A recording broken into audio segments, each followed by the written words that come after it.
যে বিএনপির যারা সিনিয়র লিডাররা আছেন তারা এনসিপিকে যেভাবে ফ্রেমিং করছে ইদানিং, যেভাবে তুচ্ছতাচ্ছল্য করে কথা বলছে, সেটা আসলে আমার যথেষ্ট আপত্তি আছে। মানে এনসিপি এমন কোনো দল নয় যেটা আসলে ডিজিএফআই এর দ্বারা গড়া দল, রাষ্ট্রপতি থাকাকালীন সময়ে যে ব্যক্তি ছিল তার গড়া দল, এরকম কোনো দল নাই। আমাদের দলের যে প্রধান, সে বরঞ্চ সরকার থেকে নেমে এসে দলের দায়িত্ব গ্রহণ করেছে। এখানকার প্রত্যেকটা তরুণ যারা লিডারশিপের জায়গা আছে তারা এই অভ্যুত্থানে মূল জায়গা থেকে নেতৃত্ব জায়গা দিয়েছে, এবং তারা শুধুমাত্র এই 36 দিন বা এরকম করে যে এখন খাটো করা হয় যে জুলাই আগস্টেরই শুধুমাত্র এরা আন্দোলন করেছে, এটাও কিন্তু না। এরা আমি ইনক্লুডিং মি, আমরা সহ 10-15 বছরে আমাদের একটা জার্নি আছে। আমরা ক্যাম্পাসের রাজনীতি থেকে শুরু করে বিভিন্ন সময় যেসব ইস্যু ছিল আমরা কিন্তু রাজপথে থেকেছি। সে সময় আমি এরকম লন্ডনে থাকা নেতা বা বিভিন্ন এসিতে থাকা যেসব নেতারা থাকে, এখন অনেক বড় বড় কথা যারা বলছেন, তাদেরকে আমি রাজপথে দেখিনি। 1 দফার ঘোষণা তারা তো দিতেই পারতেন, 9 দফার ঘোষণা তারা তো দিতে পারতেন, কেন সামনে তো আসে নাই? এখন তাদের কাছে অনেক কিছু রাজনৈতিক কৌশল, তারা আওয়ামী লীগের মুখোমুখি হয়ে দাঁড়াতো, রাজপথে সামনে থেকে দাঁড়িয়েছে তাদের সেই নেতাকর্মী যাদের এখন কোনো দাম নেই। সেই তৃণমূলের যে নেতারা দাঁড়িয়েছে, বিএনপির বলেন, জামাতের বলেন, তাদেরকে কোনো কিন্তু বিএনপি তো বলছে, আমরা দেখেছি বিগত 17 বছর তো আওয়ামী লীগকে রাজনৈতিকভাবে বিএনপি মোকাবেলা করেছে। এখন হচ্ছে যে বিভিন্ন ক্ষমতার মসনদে বসে না, বিগত 17 বছর আওয়ামী লীগকে রাজনৈতিকভাবে তো বিএনপি মোকাবেলা করেছে। সেটা তো আমি বললাম, বিএনপি চেতলে কেন? তোমারে কি আমি কিছু বলছি? আমার কথা বলার টাইমে আপনি আপনার টাইমে কথা বলেন। তুমি যে কথাটা বললে, আপনার কথা এটা অফেন্সিভ কথা বললে তুমি। আপনার কথার টাইমে আপনি বলুন। আমি তুমি কথা আগে শোনো। তোমাকে কি উদ্দেশ্য করে বিএনপি কি উদ্দেশ্য তুমি আমার কথা শুনছো? বলেনি। আমি বলেছি যে গভর্নমেন্ট লেড সরকারের দ্বারা, হ্যাঁ সেটা বলছি, সমর্থিত।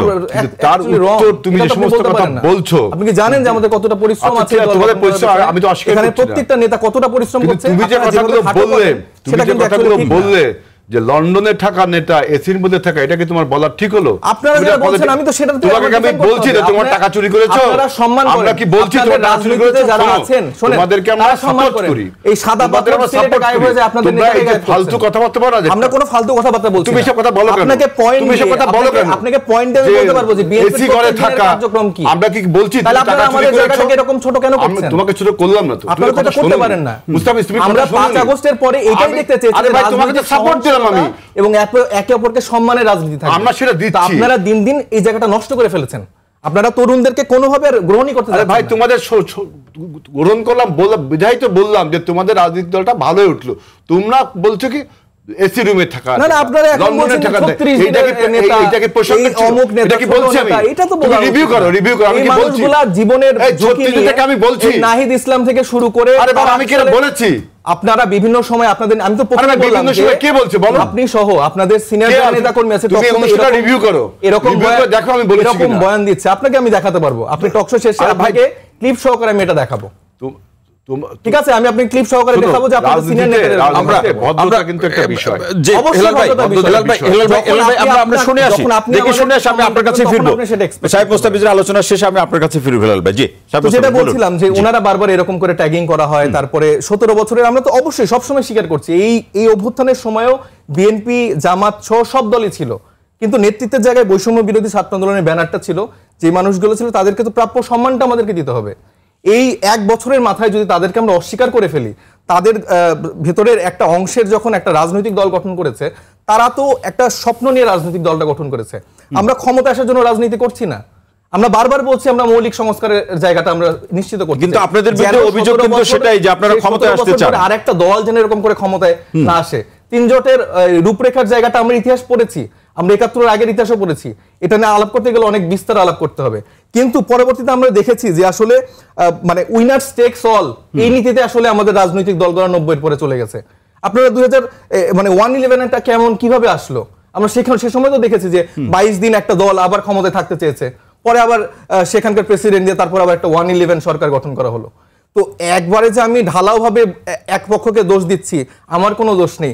এই 17 বছর এই 5 আগস্টের পরে আমাদের রাজনৈতিক দলগুলো যে সাহেব মুস্তাফিজ আমাদের যে অতীত 17 বছরে আপনি যেটা উল্লেখ করলেন যে বিএনপির যে ত্যাগ, তাদের গুম, এটা তো আমরা অবশ্যই স্বীকার করছি। আমাদের অনেক ফ্যামিলি মেম্বাররা যারা আছে বিএনপি করেছে, তারা গুম হয়েছে, খুন হয়েছে, তারা বাসায় ফিরতে পারেনি। তৃণমূলের সেই নেতাদের কি বিএনপি আসলে ওইভাবে কি মূল্যায়ন করে কিনা? তাদের বিচারের জন্য কি তারা কখনো নেমেছে কিনা? উনি বলল যে 5 আগস্টের পর থেকেই তারা নির্বাচন চাচ্ছে।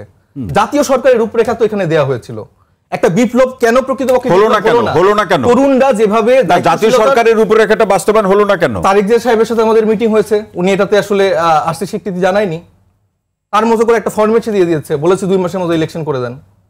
তো আমরা তো এত মানুষ, এত জনগণ তো শহীদ হয়নি এত এই শুধুমাত্র একটা ইলেকশনের জন্য, একটা পাওয়ার চেঞ্জ করার জন্য তো তারা আসেনি। কিন্তু আবার চলমান বাস্তবতায় সিনিয়র সাংবাদিক এবং দৈনিক সময়ের আলোর সম্পাদক আবু সাইদ খান সহ অনেকেই বলছেন যে চলমান যে বাস্তবতা, আইন শৃঙ্খলা পরিস্থিতি সবকিছু মিলে নির্বাচনই একটা গ্রহণযোগ্য সমাধানের জায়গা হতে পারে। জায়গাটা মানে চলমান পরিস্থিতিটা কারা এরকম করে তুললো?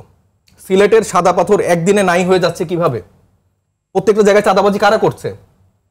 আপনি বলেন, আপনি তো সাংবাদিক, আপনি দেখেন কোন দলের লোকজন এগুলো করছে। সেই দলের লোকজনের ভেতরে যদি আমরা তো কখনো আপনাদের দল তো নবীন দলের নেতাদের বিরুদ্ধে তো আমরা অভিযোগ দেখি, তারা অন্তর্কন্দলে একটা দলে মারা যায়, সেই দল যদি এখন মনে করে যে হ্যাঁ আমরা সবচেয়ে বৃহৎ একটি দল এবং যখন ক্ষমতায় আসবো তারা কি সংস্কারটা করবে বলেন? তাদের তো নিজেদের ইন্টারনাল ডেমোক্রেসি জায়গাটাই নেই, তারা নিজেদের নেতা কর্মীকেই তো সেই সুরক্ষাটা দিতে পারছে না। সে কিভাবে আমার জনগণকে আসলে সেই সুরক্ষাটা দিবে? আমি কি আবার মানে 2000-এর উপরে মানুষ আমরা যে একটি শহীদ হবো? বারবার কি আমরা এরকম করে প্রতারিত হবো?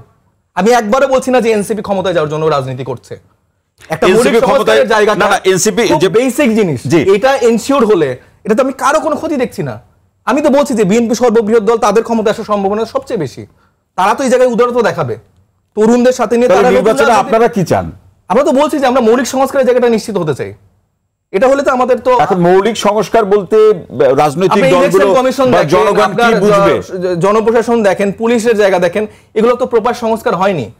নির্বাচন কমিশন তো আগের পদ্ধতিতে তো চলছে। তাহলে 1 বছর তো হলো, এই সরকারের তো ভাই দায়িত্ব নেওয়ার 1 বছর হলো। নির্বাচন কমিশনের অধীনেই তো 3টা ইলেকশন। আবার এই নির্বাচন কমিশন নিয়ে কিন্তু আপনারা সরকার কেন ফাংশন করতে পারছে না? ভাই আপনারা এই নির্বাচন কমিশন নিয়ে কিন্তু আপনারা অভিযোগ করেছেন যে এই নির্বাচন বিএনপির একটা পারিবারিক প্রতিষ্ঠানে পরিণত হয়েছে, সেই অভিযোগ কিন্তু আপনারা বলছেন। আমি আপনার কাছে আবার ফিরবো ভাই, সরকার কেন ফাংশন করতে পারছে না? এই যে পারিপার্শ্বিকভাবে যে বড় দল বিভিন্নভাবে তাদেরকে সে সাপোর্টটা দিতে পারছে না। আমরা 5 তারিখের পরে আমরা এটাই বলেছিলাম যে আমরা যত রাজনৈতিক দল আছে, স্টেক হোল্ডার আছে, আমরা সরকারকে সেই সাহায্যটা করব যেন তারা এই তাদের যে এরকম একটা জায়গা ছিল। আচ্ছা সেটা হেলাল ভাই আমি আপনার কাছে আসবো। এরকম একটা অভিযোগ আছে যে আপনারা সরকারকে সমর্থন করছেন না সুবিধা নিচ্ছেন? এনসিপি সরকারকে কি আপনারা সমর্থন করছেন সরকার হয়ে ওঠার প্রশ্নে, না শুধু সুবিধাই নিচ্ছেন? আলাদা করে একটা দলের সাথে মিটিং করা হয় নির্বাচনের জন্য, এটা তো কোনো সরকারি কোনো এজেন্ডা ছিল না। তো মিটিং এর হওয়ার পরে বিরোধিতা করলেন, আগে তো বলতে পারতেন। আগে তো আমরা বলে আসছি, কিন্তু আমাদেরকে সবসময় তো কিংস পার্টি, তারপর সরকারের মদতপুত দল, আমরা তো একটা দাবি আদায় করতে আমরা মাঠে পাইনি। আপনারও যেরকম আলোচনা থেকে গেল, আমার অনেক প্রশ্ন থেকে গেল, ফিরবো আমি।